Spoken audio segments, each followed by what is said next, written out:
head to a hotel here in the county of Nairobi where editors in the media industry are currently converging this in memory of Philip Ochieng, one of the editors here in the media industry. And we have seen a number of speakers being able to address quite a number of issues affecting the media industry. And let's listen in.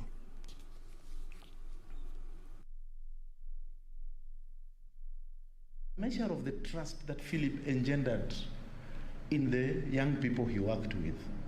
You could trust him. You felt he was more than just your boss. He was a father figure.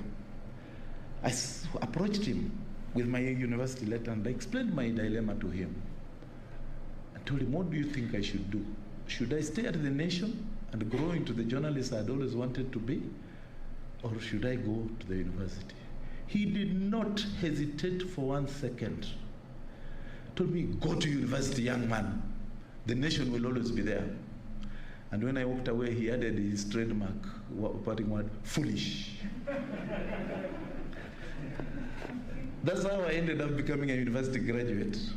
And as he had said, the Nation would always be there. I actually came directly back to the Nation on completing my university degree. The Nation was hiring when I was doing my last paper. I applied, and well, the rest is history. I think it's a sign of what has happened to our media industry and journalism in Kenya that we are actually gathered here to celebrate the life of one of us, the professional life of one of us.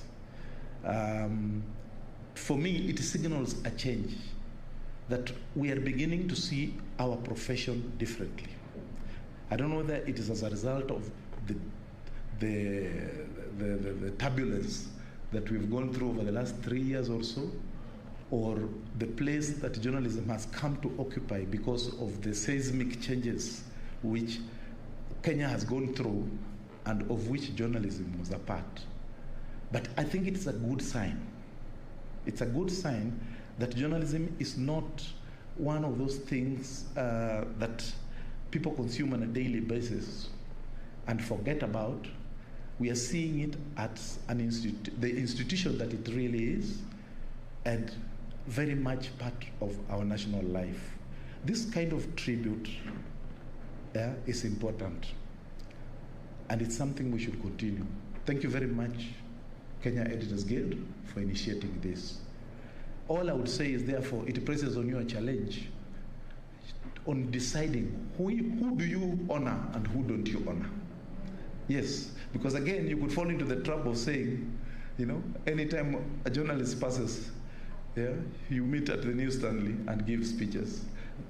I don't know, you might decide that some should just be honored by the graveside, but there are those who deserve an interruption of everyday work.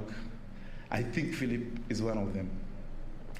As we think about those who deserved honor, I would say Philip belonged to a generation of journalists which produced 3 names with whom we will associate the significant shaping of our profession. There was Philip Ochieng, in my mind, that is. There's Hilary Ngweno, and there was George Gethii. Of course, there were many others who contributed in different ways, but in my own assessment, the evolution of our profession, these 3 gentlemen made significant contribution to the way the profession has been shaped. I'll talk briefly about Gethii and Ngweno and then go back to Philip so that we can contrast them. George Gethii was editor of The Nation in 2 different phases. He was a courageous man. There are 2 things